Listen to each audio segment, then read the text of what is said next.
Okay, तो ये है गुलीवर, शर्मीला, आलसी और डरपोक इंसान। सुबह 7 बजे उठकर इसे जाना होता है अपने ऑफिस, क्योंकि न्यूयॉर्क सिटी की एक न्यूज़पेपर कंपनी में गुलीवर करता है जॉब, वो भी सिर्फ मेलिंग डिपार्टमेंट का हेड बनकर। अब एक दिन गुलीवर के ऑफिस में डैन क्विंट नाम का एक नया एम्प्लॉयर आता है, जिसकी गुलीवर से दोस्ती हो जाती है। अब क्योंकि गुलीवर उसका सीनियर है और डैन उसका जूनियर, इसलिए गुलीवर खुद को ओवर स्मार्ट दिखाने की कोशिश करता है, जो कि असल में वो एक फुद्दू किस्म का आदमी है। और ये है मिस डार्सी, जिसके ऊपर गुलीवर अपनी जान छिड़कता है। कई सालों से बेचारा डार्सी के साथ स्वयंवर रचाने के सपने देख रहा है, लेकिन दिल की बात जुबां तक लाने की हिम्मत कहाँ बेचारे में। अब एक दिन गुलीवर के पास डैन आता है एक नोटिस लेकर और उसे बताता है कि मेरा प्रमोशन हो चुका है, आज से मैं इस मेलिंग डिपार्टमेंट का हेड हूँ और अब से तुम मेरे जूनियर हो। ये जानने के बाद बेचारे गुलीवर को शौक लगता है, क्योंकि सालों से वो इस ऑफिस में रगड़ रहा है, लेकिन उसका तो कभी प्रमोशन नहीं हुआ और ये कल का लौंडा आते ही बाजी मार गया। गुलीवर का लटका हुआ चेहरा देख डैन उससे कहता है कि बेटा, तुम्हारे अंदर कोई कमी नहीं है, बस तुम हो एक फट्टू इंसान जो कभी अपने लिए कुछ भी नहीं बोल पाता, और इसीलिए आज तक डार्सी भी तुमसे दूर है। अगर ऐसा ही रहा तो वो जाएगी किसी और के साथ और तुम करना प्यार उसके बच्चों के साथ। अब क्योंकि डैन ने गुलीवर की हिम्मत को ललकारा था, इसलिए गुलीवर को आता है गुस्सा और वो पूरी हिम्मत के साथ जा पहुंचता है डार्सी के ऑफिस में। लगता है आज तो गुलीवर अपने दिल की बात कह कर ही रहेगा, लेकिन ये क्या, गुलीवर की तो फिर से हवा निकल गई और वो दुम दबा के ऑफिस से जाने लगा। तभी डार्सी की नजर गुलीवर पर पड़ती है और वो उससे पूछती है, तुम यहाँ पर कैसे आए मोटू राम। अब बेचारा गुलीवर हड़बड़ी में एक ट्रैवलिंग फॉर्म उठा लेता है। ये देख डार्सी उससे कहती है, अरे वाह, तुम्हारा भी ट्रैवलिंग में इंटरेस्ट है, और गुलीवर को ट्रैवलिंग के ऊपर कुछ आर्टिकल लिखने को कह देती है। गुलीवर बेचारा जो कभी न्यूयॉर्क से बाहर ही नहीं गया, वो कैसे ट्रैवलिंग पर कुछ भी लिख सकता था, पर क्योंकि डार्सी मैडम ने कहा है, इसलिए गुलीवर पीछे भी तो नहीं हट सकता था। घर पहुंचकर गुलीवर का हाल कुछ यूं होता है कि आगे कुआं पीछे खाई, हर तरफ से आफत आई। लेकिन फिर गुलीवर को आता है एक आइडिया और कंप्यूटर पे जाकर वो शुरू करता है कॉपी पेस्ट का काम। अगले दिन गुलीवर पूरे कॉन्फिडेंस के साथ डार्सी को अपने आर्टिकल्स दिखाता है, जो चुराए गए थे इंटरनेट से। गुलीवर के आर्टिकल देख डार्सी हो जाती है बहुत ही ज्यादा इम्प्रेस और कहती है, तुम कहाँ थे अब तक छुपे रुस्तम। इसके बाद डार्सी गुलीवर को अपना एक प्रोजेक्ट दे देती है, जिस पर वो खुद काम करने वाली थी, और ये प्रोजेक्ट था बरमूडा ट्रायंगल में जाकर उसके ऊपर रिसर्च करते हुए आर्टिकल लिखना।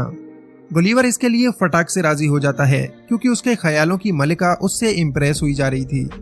अब यहाँ से गुलीवर जा पहुंचता है बरमूडा, जहाँ एक बोट उसका इंतजार कर रही थी। बोट में बैठकर गुलीवर फुल एंजॉय के साथ आगे बढ़ता है, कई सारी कोल्ड ड्रिंक खाली कर देता है और फिर रोबोट बनाने वाली एक बुक को पढ़ने लगता है। लेकिन बुक पढ़ते पढ़ते गुलीवर को नींद आ जाती है। कुछ देर बाद गुलीवर की आंख खुलती है तो उसके सामने एक समुद्री तूफान होता है। गुलीवर की आंखें और मुंह सब के सब फटे रह जाते हैं और वो अपनी बोट समेत उसी तूफान में कहीं गुम हो जाता है। अगले दिन गुलीवर को होश आता है तो उसकी बॉडी पर चींटियां जैसे कुछ रेंग रही होती हैं। वो सर उठाकर देखता है तो ये तो इंसान होते हैं, जो बिल्कुल कीड़े मकोड़े जितने साइज के थे। गुलीवर की पूरी बॉडी रस्सियों से बंधी हुई थी और उस नन्ही फौज का कैप्टन जनरल एडवर्ड गुलीवर को बताता है, तुम पर इल्जाम है कि तुमने हमारे जानी दुश्मन ब्लेफुसियन की मदद की है, इसलिए तुम्हें कैदी बनाकर हमारे बादशाह सलामत के पास पेश किया जाएगा। गुलीवर को कुछ भी समझ नहीं आता ये सब क्या है, और वो सारी रस्सियों को तोड़कर उठ खड़ा होता है।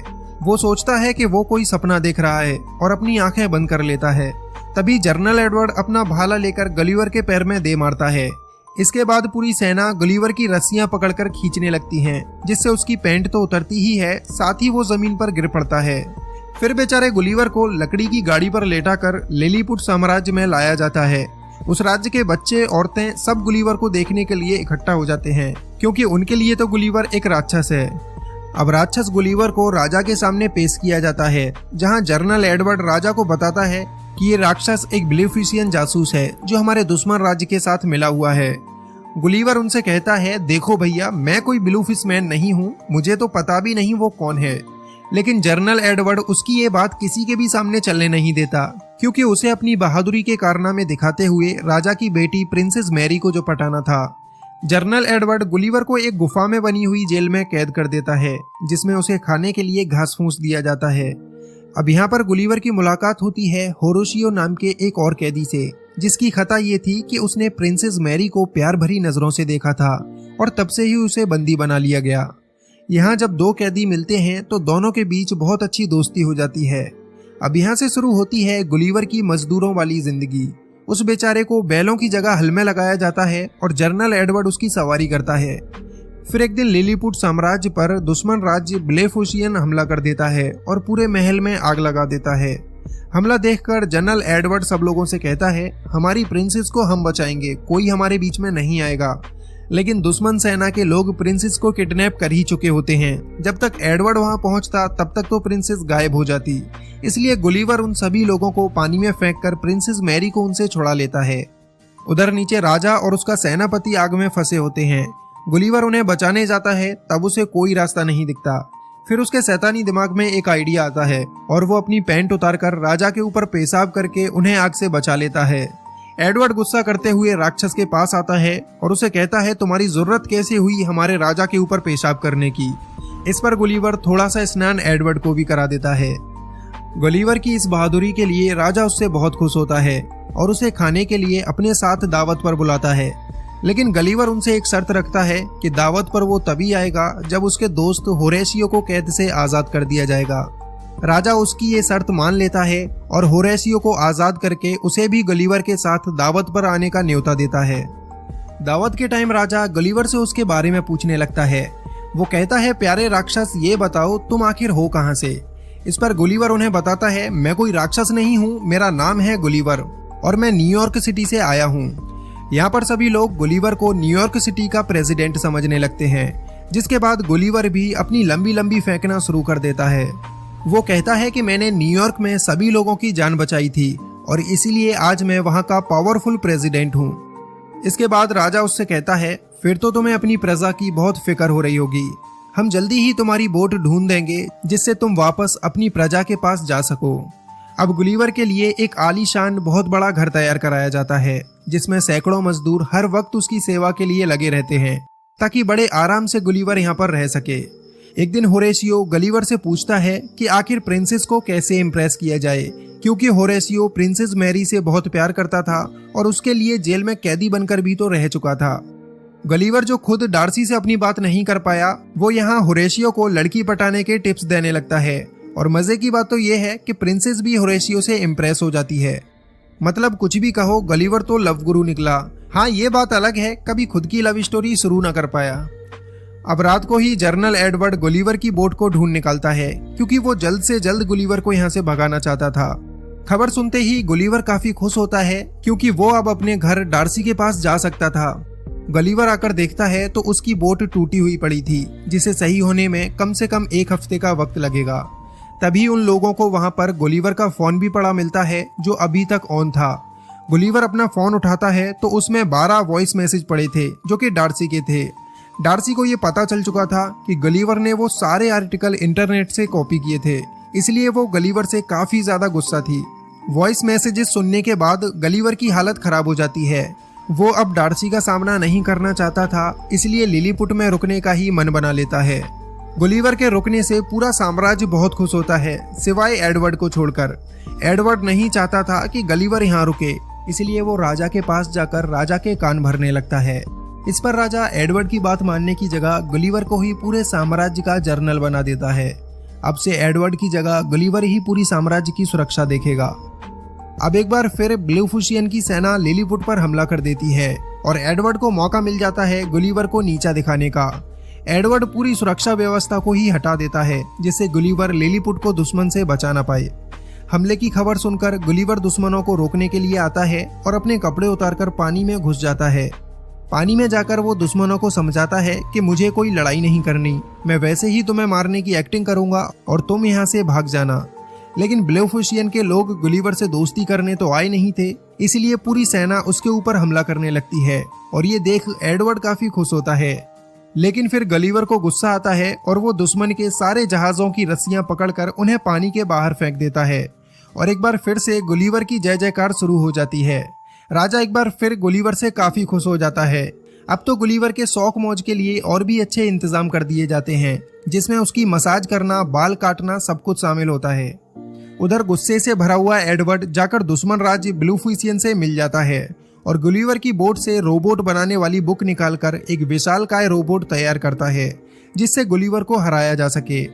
ब्लेफुसियन के लोग लिलीपुट पर एक बार फिर से हमला करते हैं और गुलिवर फिर से तैयार है उन छोटे लोगों को हराने के लिए, लेकिन उसका सामना जब एडवर्ड के रोबोट से होता है तो गुलिवर की हवा टाइट हो जाती है क्योंकि ये रोबोट गुलिवर से भी काफी ज्यादा बड़ा था।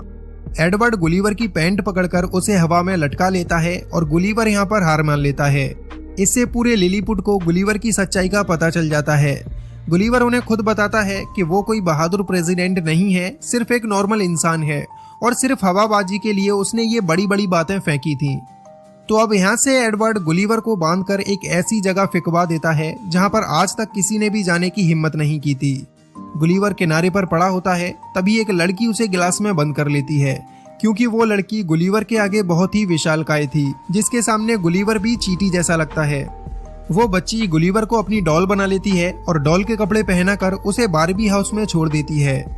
इधर गुलिवर को ढूंढती हुई डार्सी भी लिलीपुट में आ पहुंचती है और उसे भी गुलिवर की तरह ही जेल में कैद कर दिया जाता है। डार्सी को देखकर होरेशियो वहां से गुलिवर के पास जा पहुंचता है और उसे बताता है कि तुम्हें ढूंढते हुए डार्सी यहाँ पर आई थी और एडवर्ड ने राजा के साथ उसे भी बंदी बना लिया है। ये सुनते ही गुलिवर डार्सी को बचाने के लिए निकल पड़ता है। जेल में आकर गुलिवर डार्सी से मिलता है, तब डार्सी उसके ऊपर गुस्सा करने लगती है। वो कहती है कि सच सच बताओ ये सब छोटे लोग कौन हैं।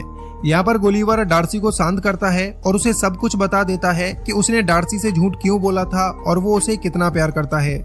डार्सी के मिलते ही गुलिवर के अंदर जुनून आ जाता है और वो अब डिसाइड करता है कि वो एडवर्ड से लड़कर लिलीपुट को दुश्मनों से आजाद कराएगा। अगले दिन फिर से रोबोट और गुलिवर का सामना होता है। रोबोट फिर से गुलिवर को मारने लगता है क्योंकि एडवर्ड ने उसे और भी ज्यादा एडवांस कर दिया था। रोबोट बार बार गुलिवर के करंट लगा रहा था जिससे गुलिवर उसका कुछ नहीं बिगाड़ पा रहा था। लेकिन फिर होरेशियो के दिमाग की बत्ती जलती है और वो एक रस्सी पे लटक कर रोबोट के अंदर घुस जाता है। अंदर जाकर होरेशियो रोबोट के वायर काट देता है जिससे अब रोबोट गुलिवर के करंट नहीं लगा पाता। मौका मिलते ही गुलिवर रोबोट के ऊपर हावी हो जाता है और बड़ी ही आसानी से वो मार मार कर रोबोट को खत्म कर देता है। लिलीपुट की पूरी प्रजा गुलिवर के लिए जोरदार तालियां बजाती है, साथ में होरेशियो के ऊपर भी फूल फेंके जाते हैं। होरेशियो की बहादुरी के लिए राजा अपनी बेटी प्रिंसेस मैरी का हाथ होरेशियो के हाथ में दे देता है। उधर डार्सी भी गुलिवर के झूठ के लिए उसे माफ कर देती है और उसका प्रपोजल एक्सेप्ट करती है। इसी हैप्पी एंडिंग के साथ ये मूवी यहीं पर खत्म हो जाती है।